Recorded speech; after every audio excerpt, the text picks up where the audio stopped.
అసలు ఈ నేరానికి సెక్షన్స్ ఎందుకు మిస్లీడ్ చేశారు? రెండు యాక్సిడెంట్ జరిగిన వెంటనే ఇది ఎందుకు జనాలకి తెలియనివ్వకుండా, మీడియాకి తెలియనివ్వకుండా ఓపెన్గా ఉంచారనేది మొట్టమొదటి తెలియాలి.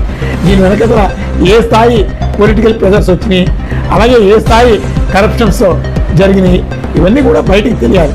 అందుకని మేము మొట్టమొదటి నుంచి చెప్తున్నాం, రాష్ట్రీయ ప్రజా కాంగ్రెస్ పార్టీ నుంచి ఇది ఏపీసీఐడికి ఈ కేసును బదిలీ చేసి ఈ కేసును ప్రత్యేక దర్యాప్తుకి ఆదేశించి ప్రత్యేక కోర్టు ద్వారా ఇమీడియట్గా 6 months.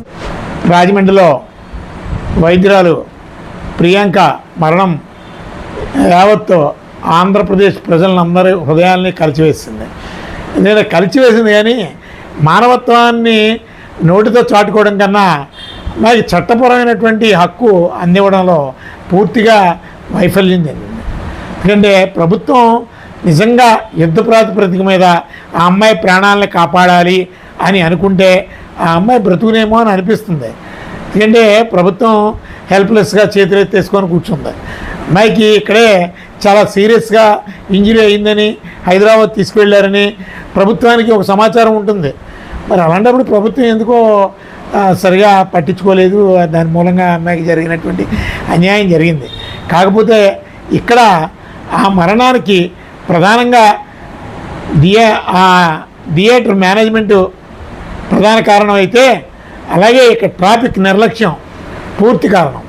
అలాగే యాక్సిడెంట్ అయిన తర్వాత ఆ అమ్మాయికి ఇన్వెస్టిగేషన్ సైడు డిఎస్పీ గారు ముద్దాయిలకు అనుకూలంగా మాట్లాడడం అనేది ఒక వింతగా అనిపించింది. ముద్దాయిలు పెద్ద నేరం కాదన్నట్టుగా, కొంతే తాగారన్నట్టుగా, ఇదో పెద్ద సీరియస్ కేసు కాదన్నట్టుగా అనే భావంతో ఒక డిఎస్పీ స్థాయి అధికారి ఎందుకో మాట్లాడడం జరిగింది. అది కరెక్ట్గా, అది మంచి పరిణామాలు కావు.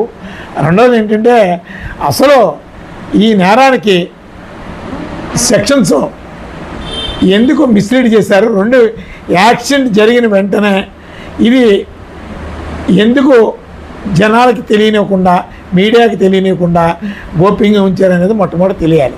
దీని వెనక ఏ స్థాయి పొలిటికల్ ప్రెజర్స్ వచ్చినాయి, అలాగే ఏ స్థాయి కరప్షన్స్ జరిగినాయి, ఇవన్నీ కూడా బయటికి తెలియాలి. అందుకని మేము మొట్టమొదటి నుంచి చెప్తున్నాం, రాష్ట్రీయ ప్రజా కాంగ్రెస్ పార్టీ నుంచి ఇది ఏపీసీఐడికి ఈ కేసును బదిలీ చేసి ఈ కేసును ప్రత్యేక దర్యాప్తుకి ఆదేశించే ప్రత్యేక కోర్టు ద్వారా ఇమీడియట్గా 6 months ట్రయల్ జరిగే విధంగా చర్యలు చేపడితే బాగుంటుంది. అలాగే ఇప్పుడు వేసినటువంటి సెక్షన్స్ అన్నీ కూడా సూటబుల్ సెక్షన్స్ కావు, ముద్దాయిలకు అనుకూలమైనటువంటి సెక్షన్స్.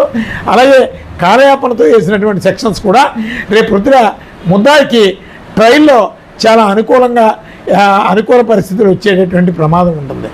ఇవన్నీ ప్రభుత్వం గుర్తించి ఆ అమ్మాయి ప్రాణాన్ని ఎలాగ తిరిగి తీసుకురాలేరు కాబట్టి ఆ అమ్మాయి కనీసం ఆత్మశాంతి చేకూరే విధంగా ప్రభుత్వం చర్యలు చేపట్టాలి. అలాగే వాళ్ళ కుటుంబాన్ని ఆదుకోవాలి.